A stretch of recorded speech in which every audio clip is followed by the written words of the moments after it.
हर murder के पीछे एक खौफनाक सच छुपा है, लेकिन इस बार किलर कोई और नहीं। तो कहानी की शुरुआत होती है एक ऐसे लड़के से जो इस वक्त जेल की सलाखों के पीछे बैठा है और कुछ ही घंटों में उसे फांसी दी जाने वाली है। लेकिन हैरानी की बात यह है कि इस समय वो बिल्कुल शांत है, जैसे उसे किसी भी बात की कोई चिंता ही नहीं। उसके चेहरे पर न डर है न बेचैनी, बस एक अजीब सा सुकून।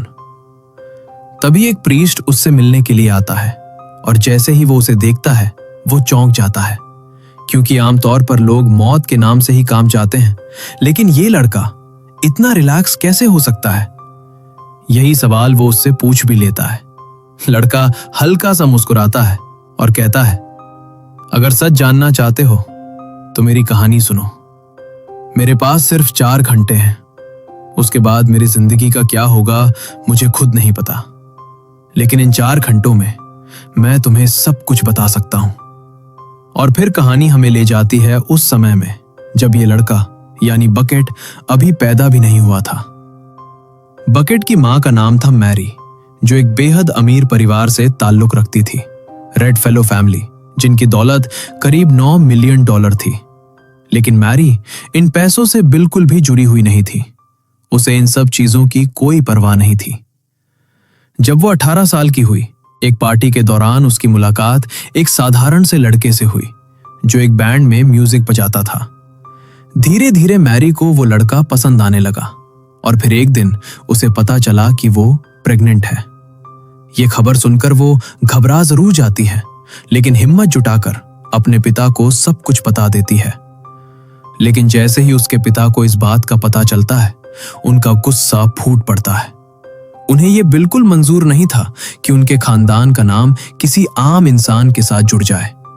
उन्होंने मैरी के सामने 2 रास्ते रख दिए, या तो इस बच्चे को खत्म कर दो या फिर इस घर को छोड़ दो।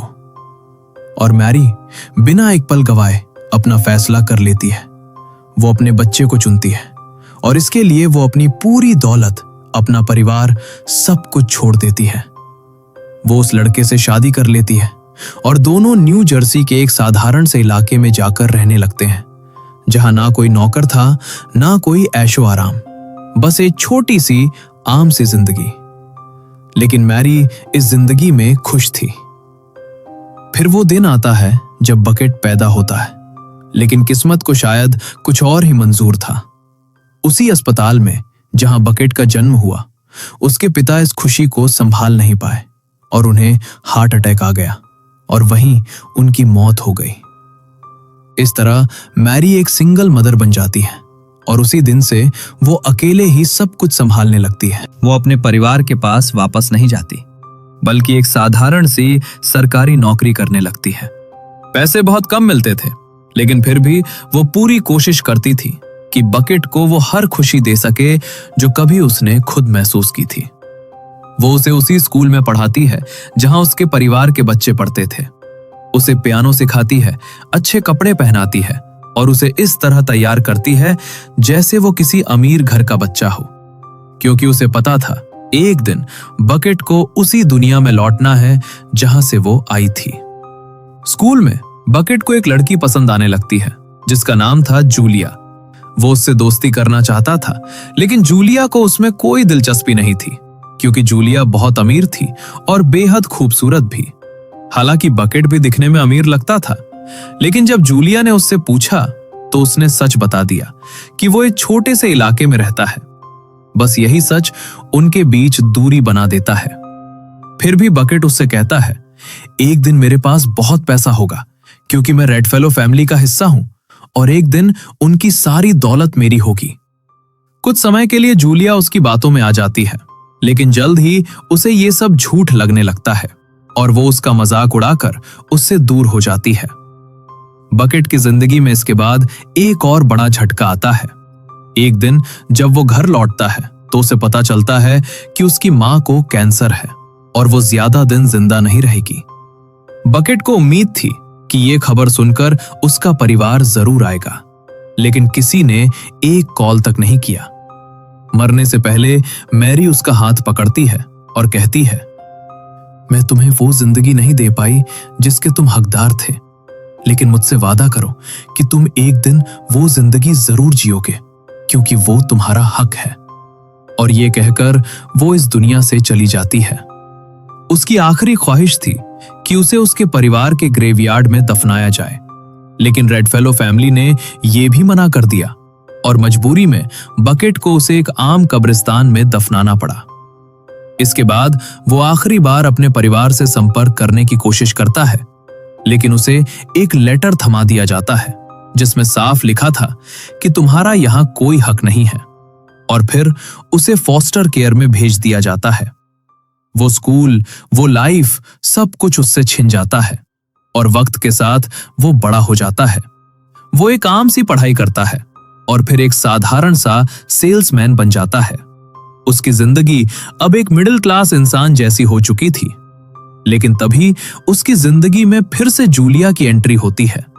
बकेट का दिल एक बार फिर उसी पुराने एहसास में डूब जाता है, लेकिन इस बार सब कुछ पहले जैसा नहीं था। जूलिया अब शादीशुदा थी, उसकी अपनी एक अलग दुनिया थी। फिर भी बकेट खुद को रोक नहीं पाता। वो एक बार फिर कोशिश करता है, लेकिन जूलिया उसे ठुकरा देती है और जाते जाते वो एक ऐसी बात कह देती है जो मजाक तो थी, लेकिन बकेट के लिए खतरनाक इशारा बन जाती है। वो कहती है, जब तुम्हारी फैमिली के सारे लोग मर जाएं, तब मुझे कॉल करना। जूलिया के लिए यह सिर्फ एक ताना था, लेकिन बकेट के दिमाग में यह बात गूंजने लगती है। वो सोचने लगता है, ये ख्याल उसे पहले क्यों नहीं आया? अगर रेडफेलो फैमिली के सारे लोग खत्म हो जाएं, तो सारी दौलत अपने आप उसके नाम हो जाएगी। यहीं से बकेट के अंदर कुछ बदल जाता है। वो अपने परिवार का पूरा फैमिली ट्री निकालता है और उसे पता चलता है कि कुल 7 लोग हैं, और अगर ये 7 खत्म हो जाएं, तो वो अकेला वारिस होगा। अब उसका मिशन साफ था। वो हर एक इंसान की लाइफस्टाइल को ध्यान से स्टडी करता है, उनकी आदतें, उनकी कमजोरी, हर चीज। और उसका पहला टारगेट बनता है टाइलर। टाइलर एक ब्रोकर था। पैसा, शो ऑफ और लग्जरी उसकी जिंदगी का हिस्सा थे। एक दिन बकेट उसकी एक हाई प्रोफाइल पार्टी में पहुंचता है, जहां टाइलर हेलीकॉप्टर से एंट्री करता है और हवा में पैसे उड़ाता है। हर कोई उसकी लाइफ से इंप्रेस था, लेकिन बकेट सिर्फ उसे खत्म करने का मौका ढूंढ रहा था। कुछ देर बाद वो नोटिस करता है कि टाइलर अपनी यॉट पर अकेला है और यॉट पार्टी से काफी दूर जा चुकी है। यही सही मौका था। बकेट चुपचाप एक वाटर स्कूटर लेता है और यॉट तक पहुंच जाता है। फिर वो एंकर को पानी में फेंक देता है और उसकी रस्सी टाइलर के पैर में फंसा देता है और वहां से निकल जाता है। जैसे ही बोट आगे बढ़ती है, एंकर का दबाव बढ़ता है और टाइलर पानी में खिंचता चला जाता है। कुछ ही पलों में उसकी मौत हो जाती है। और सबसे बड़ी बात, किसी को शक तक नहीं होता। सबको लगता है ये एक हादसा था। बकेट वापस पार्टी में लौट आता है, लेकिन इस बार उसके अंदर कुछ अजीब चल रहा था। उसे यकीन नहीं हो रहा था कि ये सब इतना आसान था। डर भी था, लेकिन उससे ज्यादा एक अजीब सा कॉन्फिडेंस। वो टाइलर के फ्यूनरल में भी जाता है, ऐसे जैसे कुछ हुआ ही ना हो। वहां वो टाइलर के पिता से मिलता है और खुद को बहुत ही शरीफ इंसान की तरह पेश करता है। इतना ही नहीं, वो ये भी बता देता है कि वो मैरी का बेटा है। ये सुनते ही टाइलर के पिता का व्यवहार बदल जाता है। वो उससे माफी मांगते हैं और कहते हैं कि उन्होंने मैरी के साथ बहुत गलत किया था। वो बकेट को अपने ऑफिस में नौकरी ऑफर करते हैं, अपने बेटे की जगह। हालांकि बकेट को इस काम का कोई अनुभव नहीं था, लेकिन वो तुरंत हां कर देता है।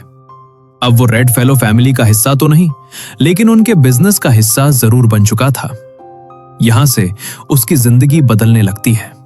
वो नई दुनिया को समझने लगता है, नए लोगों से मिलता है और धीरे धीरे खुद को उस लेवल तक ले जाता है जहां वो हमेशा रहना चाहता था। लेकिन अंदर ही अंदर उसका मिशन अभी खत्म नहीं हुआ था। एक रात अचानक जूलिया का फोन आता है। वो कहती है, तुम मुझे फिर से कॉफी के लिए पूछ सकते हो? बकेट उम्मीद के साथ उसे पूछता है, लेकिन एक बार फिर जूलिया मना कर देती है। अब बकेट समझ नहीं पा रहा था कि वो चाहती क्या है, लेकिन वो अपना ध्यान भटकने नहीं देता। उसका अगला टारगेट था नोवा। नोवा एक आर्टिस्ट था, पेंटिंग करता था, गाता था और अपनी ही दुनिया में रहता था। बकेट एक दिन उसके आर्ट शो में जाता है, उसका फैन बनकर उसकी तारीफ करता है और धीरे धीरे दोनों के बीच दोस्ती हो जाती है। मौका देखकर बकेट उसे सच बताता है कि वो उसका कजन है। नोवा ये सुनकर खुश हो जाता है और उसे अपने घर ले जाता है, जहां उसकी मुलाकात होती है रूथ से। रूथ नोवा की दोस्त थी और उसकी सोच बिल्कुल मैरी जैसी थी। उसे पैसे और दिखावे में कोई दिलचस्पी नहीं थी। यही वजह थी कि बकेट और रूथ के बीच जल्दी ही एक कनेक्शन बन जाता है। लेकिन बकेट यहां भी अपने मकसद से नहीं भटका। वो बाथरूम का बहाना बनाकर नोवा की वर्कशॉप में जाता है और वहां के केमिकल्स में छेड़छाड़ कर देता है। ऐसा इंतजाम करता है कि जैसे ही लाइट जले एक स्पार्क हो और सब कुछ ब्लास्ट हो जाए, और फिर वो अपनी जैकेट वहीं छोड़कर चला जाता है ताकि रूथ उससे मिलने आए और उसकी प्लानिंग का एक हिस्सा पूरा हो जाए। अगले ही पल नोवा वर्कशॉप में जाता है, लाइट ऑन करता है और एक जोरदार धमाका होता है। नोवा खत्म। एक और मौत जो हादसा लगती है और बकेट फिर बच जाता है। लेकिन इस बार मामला थोड़ा गर्म हो जाता है। फ्यूनरल के दौरान 2 FBI एजेंट उसे पकड़ते हैं और सवाल पूछते हैं क्या उसका इस फैमिली से कोई रिश्ता है। लेकिन बकेट साफ इनकार कर देता है और फिर अपनी जिंदगी में आगे बढ़ जाता है। अब बकेट सिर्फ एक साधारण लड़का नहीं रहा था, वो तेजी से उस दुनिया में जगह बना रहा था जिसे पाने का सपना उसने बचपन से देखा था। ऑफिस में उसने काम बहुत जल्दी सीख लिया, कुछ ही महीनों में अपने क्लाइंट्स भी बना लिए और उसके अंकल वॉरेन इतने इंप्रेस हुए कि उन्होंने उसे एक पूरा ऑफिस ही दे दिया। अब उसकी जिंदगी पहले से कहीं ज्यादा लग्जरी और आरामदायक हो चुकी थी। लेकिन इस चमक के पीछे उसका असली मकसद अभी भी जिंदा था। इसी बीच एक दिन अचानक जूलिया फिर से उसकी जिंदगी में आती है। इस बार वो बिना वजह नहीं आई थी। असल में उसके पति को बहुत बड़ा नुकसान हुआ था और अब उसे पैसों की जरूरत थी। वो बकेट से लोन मांगती है, लेकिन इस बार बकेट मना कर देता है क्योंकि जूलिया ने उसे कई बार ठुकराया था, उसे चोट पहुंचाई थी। ये सुनते ही जूलिया का रवैया बदल जाता है। वो उसे सीधी धमकी देती है, सोच लो, लोन देना है या पुलिस के पास जाना है। और फिर वो ऐसी बातें कहती है जिससे बकेट के पैरों तले जमीन खिसक जाती है। अभी तक फैमिली के 2 लोग मर चुके हैं, बताओ अगली बारी किसकी है। अब बकेट समझ चुका था जूलिया सब जानती है, लेकिन वो उस वक्त कुछ नहीं कहता, बस चुप रहता है और अपने अगले टारगेट की तरफ बढ़ जाता है। अब उसका निशाना था स्टीफन। स्टीफन एक पादरी था, लेकिन असल में वो धर्म के नाम पर पैसा कमाता था, फर्जी आध्यात्मिकता बेचता था और उस पर मनी लॉन्ड्रिंग के भी केस थे। बकेट एक रिपोर्टर बनकर उसके ऑफिस पहुंचता है इंटरव्यू के बहाने और मौका मिलते ही उसकी ड्रिंक में जहर मिला देता है। सब कुछ प्लान के मुताबिक चल रहा था, लेकिन अचानक स्टीफन को शक हो जाता है। वो तलवार निकालता है और बकेट के गले पर रख देता है। सच बताओ, तुम कौन हो? उस पल पहली बार बकेट डर जाता है। उसे लगता है अब सब खत्म, लेकिन तभी वो एक चाल चलता है। वो कहता है, मैं तुम्हारा कजिन हूं, तुमसे मिलने के लिए झूठ बोला। ये सुनकर स्टीफन का रवैया बदल जाता है। वो इमोशनल हो जाता है, माफी मांगता है और इसी बीच वो वही जहर वाली ड्रिंक पी लेता है। कुछ ही देर में उसे हार्ट अटैक आता है और उसकी मौत हो जाती है। चर्च इस केस को दबा देता है ताकि बदनामी ना हो और इसे नेचुरल डेथ घोषित कर दिया जाता है। इस तरह बकेट तीसरी बार भी बच निकलता है। अब उसकी लाइफ बाहर से बिल्कुल नॉर्मल थी। वो रूथ से मिल रहा था और दोनों के बीच प्यार भी बढ़ चुका था, यहां तक कि दोनों शादी करने का फैसला भी कर लेते हैं। लेकिन किस्मत अभी और खेल दिखाने वाली थी। एक रात जब बकेट ने रूथ को डिनर पर बुलाया तो घर पहुंचते ही उसने देखा अंदर पहले से ही जूलिया बैठी हुई है। वो अजीब अजीब बातें करने लगती है और तभी डोरबेल बजती है। बकेट समझ जाता है रूथ आ चुकी है। वो तुरंत जूलिया को बैक डोर से बाहर भेजता है और खुद रूथ को लेकर घर में नहीं आता, बल्कि उसे एक रेस्टोरेंट ले जाता है ताकि सच्चाई छुपी रहे। लेकिन अंदर ही अंदर हालात और उलझते जा रहे थे। अब अगला टारगेट था कैसेंड्रा। कैसेंड्रा एक अच्छी महिला थी। उसने कई बच्चों को गोद लिया था और बहुत चैरिटी करती थी, लेकिन उसकी लाइफ भी बेहद लग्जरी थी। और सबसे बड़ी बात, अब वो सतर्क हो चुकी थी। घर पर भारी सिक्योरिटी, लेजर सिस्टम, हर तरफ सुरक्षा। लेकिन हर इंसान की एक कमजोरी होती है। कैसेंड्रा की कमजोरी थी उसका वीकली स्पा सेशन। बकेट इसी मौके का फायदा उठाता है। एक कर्मचारी बनकर अंदर जाता है और उसे एक फ्री टीथ व्हाइटनिंग ऑफर देता है। कैसेंड्रा बिना सोचे डिवाइस मुंह में लगा लेती है और कुछ ही पलों में जहर असर करता है। वो मर जाती है। फिर वही कहानी, कोई सबूत नहीं, कोई शक नहीं। अब बारी थी मैक्रोथर की। वो एक अजीब शौक वाला इंसान था। स्पेस टेक्नोलॉजी में दिलचस्पी, खुद चांद पर जाने का सपना। बकेट उसके करीब पहुंचता है और उसकी कॉफी में जहर मिला देता है। जहर धीरे धीरे असर करता है और जब मैक्रोथर अपने प्राइवेट जेट में उड़ रहा होता है, तभी उसका कंट्रोल खत्म हो जाता है। प्लेन क्रैश होता है और उसकी मौत हो जाती है। अब तक 5 लोग मर चुके थे और बकेट हर मर्डर के साथ और ज्यादा कॉन्फिडेंट होता जा रहा था, क्योंकि उसने कभी कोई सबूत नहीं छोड़ा। अब सिर्फ 2 लोग बचे थे, उसका अंकल और उसका ग्रैंडफादर। लेकिन बकेट एक फैसला लेता है। वो अपने अंकल को नहीं मारेगा, क्योंकि उसी इंसान ने उसकी जिंदगी में पिता की कमी पूरी की थी। अब उसे लग रहा था सब कुछ ठीक है, पैसा है, प्यार है, जिंदगी सेट है। लेकिन असली तूफान अभी आना बाकी था। FBI ने सारे केस दोबारा खोल दिए थे और अब बकेट खुद उनके निशाने पर था। शुरुआत में उसे लगा था कि उसने सब कुछ इतनी सफाई से किया है कि कोई भी उसके करीब तक नहीं पहुंच पाएगा। लेकिन स्टीफन की मौत के दौरान उससे एक छोटी सी गलती हो गई थी और वही गलती अब उसके गले का फंदा बनती जा रही थी। FBI एजेंट्स उससे पूछताछ करते हैं, उस दिन तुम कहाँ थे? बकेट बिना घबराए जवाब देता है, मैं तो बाहर हॉट डॉग खा रहा था। और वो अपने प्लान के मुताबिक अपने असिस्टेंट की CCTV फुटेज भी दिखा देता है, जिसने उसका सूट पहन रखा था। लेकिन इस बार मामला इतना आसान नहीं था, क्योंकि फुटेज में चेहरा साफ नजर नहीं आ रहा था, इसलिए शक अब भी बना हुआ था।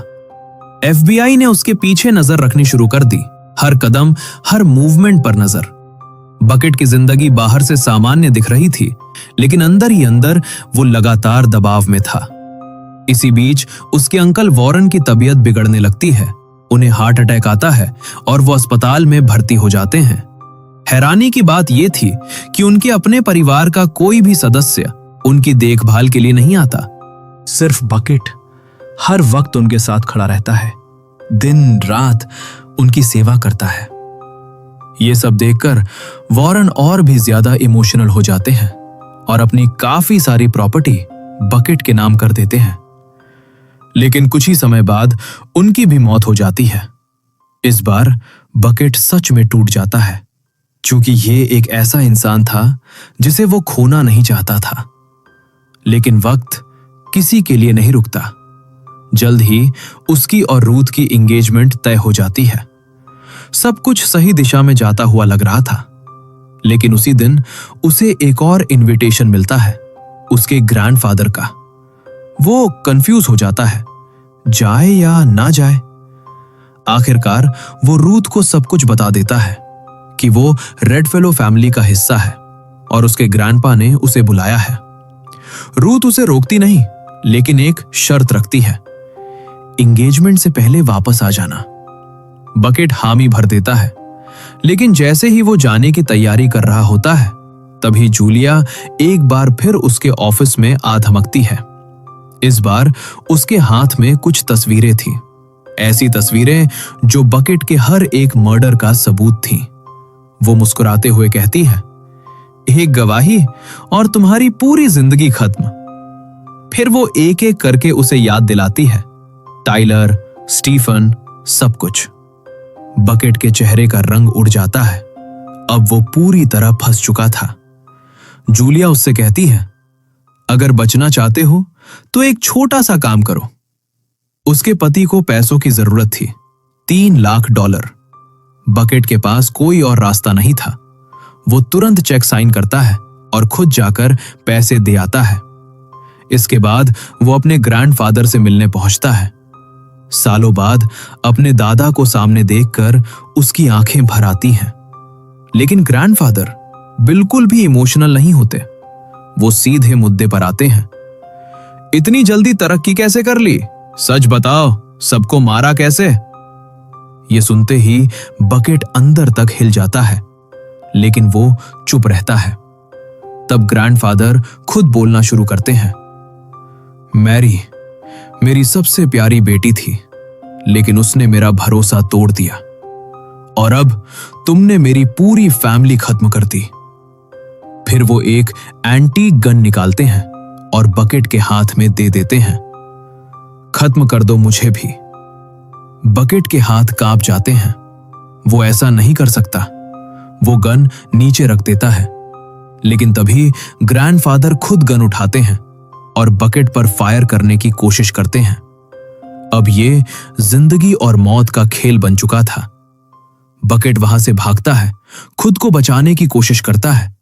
एक कमरे में पहुंचता है जहां उसे एक बो एंड एरो मिलता है। वो खुद को बचाने के लिए तीर चलाता है। पहला तीर चूक जाता है, लेकिन दूसरा तीर सीधा जाकर उसके ग्रैंडफादर के सीने में लग जाता है और वहीं उनकी मौत हो जाती है। इस बार बकेट के हाथ सच में कांप रहे थे, क्योंकि ये मर्डर वो करना नहीं चाहता था और अब सब कुछ खत्म होता नजर आ रहा था। लेकिन किस्मत एक बार फिर उसका साथ देती है। पुलिस आती है, जांच होती है और यह साबित होता है कि यह सेल्फ डिफेंस था। बकेट बच जाता है, लेकिन अंदर से वो टूट चुका था। जब वो घर लौटता है, रूथ उससे नाराज होती है, क्योंकि आज उनकी एंगेजमेंट थी। लेकिन जब उसे ग्रैंडफादर की मौत का पता चलता है, वो उसे माफ कर देती है। अब बकेट के पास सब कुछ था, दौलत, नाम, स्टेटस, वो जिंदगी जो उसकी मां ने कभी छोड़ी थी। लेकिन रूथ इस जिंदगी में खुश नहीं थी। उसे ये दुनिया पसंद नहीं थी और यही दूरी धीरे धीरे दोनों के बीच बढ़ने लगती है। फिर एक दिन एक पार्टी के दौरान FBI एजेंट्स अचानक आते हैं और बकेट को चुपचाप अरेस्ट कर लेते हैं। वो हैरान रह जाता है। उसे लगता है उसके पुराने जुर्म सामने आ गए, लेकिन असली झटका अभी बाकी था। उसे बताया जाता है कि उसे जूलिया के पति के मर्डर के आरोप में गिरफ्तार किया गया है। बकेट टूट जाता है, क्योंकि ये वो जुर्म था जो उसने किया ही नहीं था।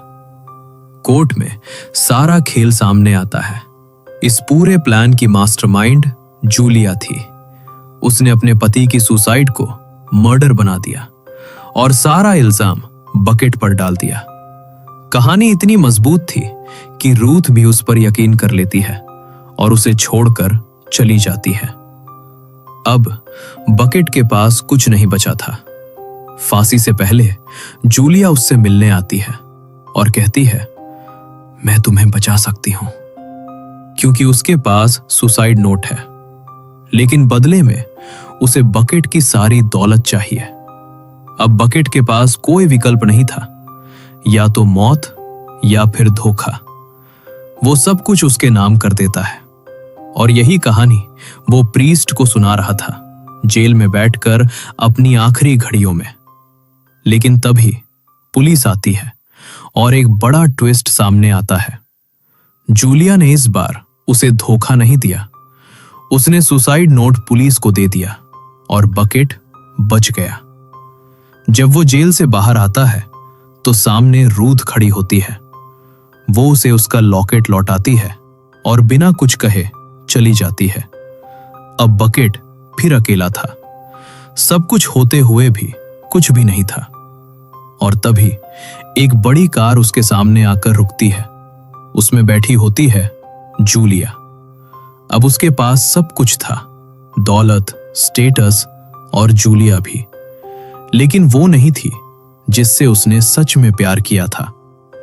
आखिरी बार उसे उस प्रीस्ट की याद आती है, जिसने सब कुछ सुनने के बाद भी कुछ नहीं कहा, क्योंकि वो जानता था कि बकेट ने अपने गुनाह भगवान के सामने कबूल कर लिए थे और यही उसका सबसे बड़ा राज बन गया। बकेट की जिंदगी अब बाहर से परफेक्ट थी, लेकिन अंदर से वो हमेशा के लिए खाली हो चुकी थी।